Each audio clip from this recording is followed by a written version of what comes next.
All right, what is up, YouTube? It is officially day 16 to be of the 100-day lock-in challenge, and this is going to be just kind of my 2-week check-in.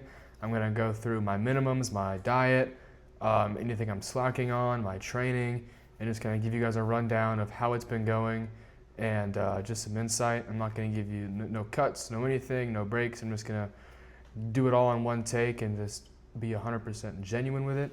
And so I hope you guys are having a blessed day, and let's go ahead and get started. So the first thing I want to go through is my minimums. And so my cardio has been going really well. I've been getting my 10,000 steps in every day, whether that's going on a nice long walk or at work. I'm on my feet a lot, and so I got the opportunity to take a lot of steps.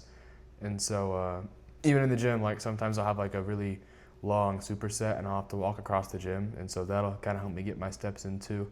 And so I'm actually looking to get some more variety in with my cardio. And so like I'm going to try some kayaking. I'm going to do the Stairmaster for 30 minutes starting once a week, and then I'm going to do it, twice a week, probably as we get deeper into the challenge, just to kind of shock my body, give it a little bit of a different cardio experience. My Bible reading has been going very well. I've kind of been switching back and forth between reading for 15 minutes and listening for 15 minutes. I find that the listening aspect kind of gives you just a little bit of a different, just kind of way to get the word, a little bit of a different perspective, to listen to it and just really kind of focus on what the speaker is saying and what the scripture says, especially in like the Gospels when there's a lot of Jesus like talking. I just find it kind of interesting and a little bit different. Another thing I've been noticing is that like on my walks and like through this more Bible reading, I've been having a lot more like mental clarity and just like more ease and peace of mind when it comes to like thought processes and things like that. And so I definitely recommend changing it up, listening to your Bible every once in a while, and just doing different cardio methods. The second thing is my diet and my macros. And so I've been eating 2,763 calories for the last 16 days. It hasn't been super easy, but it hasn't been super difficult either. The hardest part is definitely nighttime when I'm pretty hungry and I've got like 3 calories left and I can't really squeeze anything in. And so sometimes I just gotta like suck it up and go to bed a little hungry. But that's okay because it's not gonna be easy.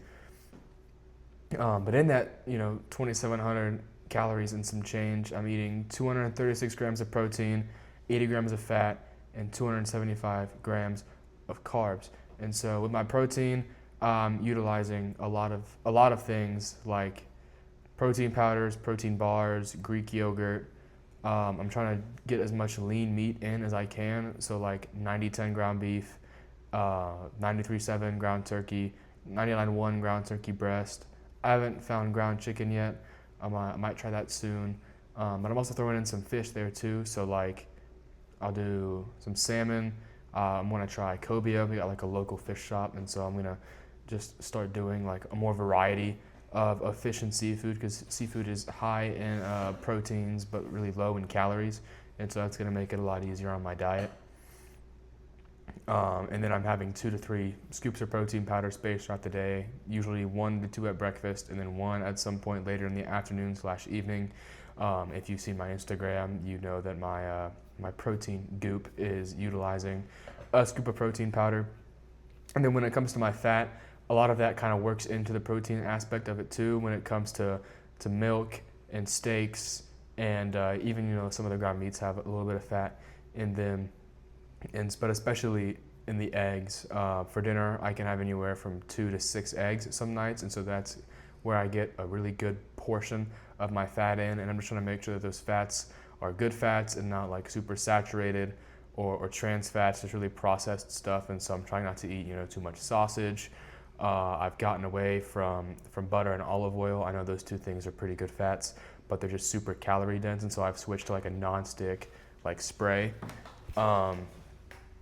When it comes to cooking my eggs or any of my things in a skillet, and definitely using a cast iron skillet instead of stainless steel when I can, just to kind of get the cook a little bit better. And then when it comes to my carbohydrates, it's not a very diverse thing. It has gotten better in the second week, but the first week it was almost strictly, rice, sweet potato, oatmeal. Now I'm getting into more of like the dried fruit, more fruit, throwing in honey. I have orange juice in the fridge that I can have with breakfast sometimes just to give me a little bit of a different carb source. And depending on my time of day for my workout and my wake up time will determine how many carbs I have by when.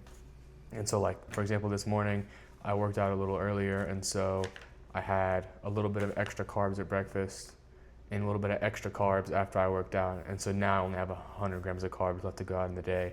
But most of my carbs were spaced on my workout, and that's what's important. I'm trying to make sure my meal spacing's been on point too. And so I'm trying not to eat a whole bunch of food, but sometimes like at night, I'll have a busy day and I'll have like 1,000 calories left still. And so I'll have one big dinner, which isn't the most optimal, but I'm still hitting my calories. I'm still locked in. And so even if it's not the most optimal, it is still beneficial than if I were to not eat it all. My favorite things are just kind of switching up how I make my sweet potatoes. I've been using the oven a lot. And so I find that like a little bit of cinnamon, some salt, and a little bit of paprika is actually really good for the sweet potatoes. I recommend cooking at 400 degrees for about 40 to 60 minutes. A little bit lower heat if you like it a little more mushy. But overall, the cut's going well. I'm starting to get a little leaner.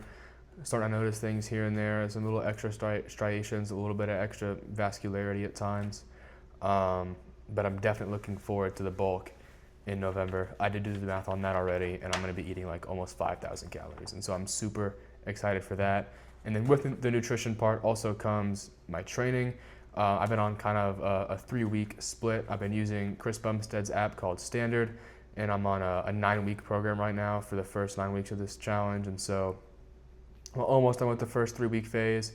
It's been a lot of strength-based stuff, and so I'll start with one exercise and do some like pause set style stuff where I do a working set of this amount of reps and I take that same weight and go till failure and then have one long rest break. And so I'll do some of that. And then at the end of the workout, he likes to throw in like a pretty big burnout. And so like after my chest day, the very last thing I'll do is a set of 100 lateral raises for my shoulders, which is killer. And then the arm workout actually starts with 3 sets of 4 pull-up variations, also failure. And so just kind of really emphasizing the being uncomfortable, doing things I wouldn't normally do for this 100-day lock-in, but I'm definitely seeing results and definitely reaping the benefits of it. And so I do recommend making your workouts uncomfortable, doing things that you normally wouldn't do, and movements that aren't your favorite, and then still doing them with the same tenacity as if they were a movement you like. That way you can shock your body, shock the muscle, do something uncomfortable, and just kind of help yourself branch out. But I'm definitely looking forward to what this second phase has. I have no idea what it's going to be, but I am excited for some new variation. And then lastly, it's been a 100-day lock-in, and I've been locked in, but there are some things that aren't perfect that I've been slacking on that I got to kind of pick it up a little bit. One of those being my miscellaneous reading.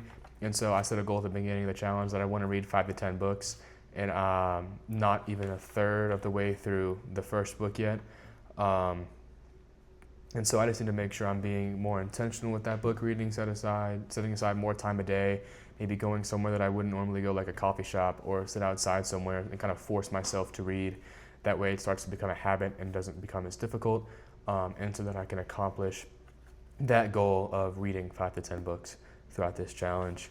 Another thing that I really want to start doing more is meal prepping, and so I'm planning out some meal prepping videos to make for you guys, some what I eat in a day's, come cook this meal with an aspiring pro bodybuilder, and just kind of doing that to help me stay accountable, make sure I'm being smart with my meals, kind of leaving the guesswork out of things, and not having to do a bunch of calorie math, while I'm hungry, and just to kind of prevent that little snacking while you cook ordeal. And then lastly, my sleep. Sleep's really important, but with my job, I have to wake up really early some days, and then I wind up sleeping, pretty long the next day, and so it can kind of throw off my nutrition and throw off everything. And so I'm kind of looking to switch to a set wake up time and set bedtime that I'm going to follow every day. That way I can make sure my sleep is on point, that I can get the recovery that I need, which will also translate to the growth that I need and the just make sure everything is in line. And so that's really all I have for you guys. I've been loving this lock-in. It's been really good. I'm noticing a lot of changes in my mind and in my body that are great. And I'm only 16 days in, and so I'm super excited to see where I'm at come day 21. But come day 50, 75, day 100, I'm just super excited to see the progress that I continue to make, and then changes my body goes through. And I'm super excited to document this journey for you guys and do it along with you. If you haven't started a lock-in yet, you don't have to wait for this one to end. You can start right now. You can start today. I highly encourage you to do it. Do hard things. Help yourself become the best you that you can be. And that's all I got for you guys. God bless. I'll see you on the next one.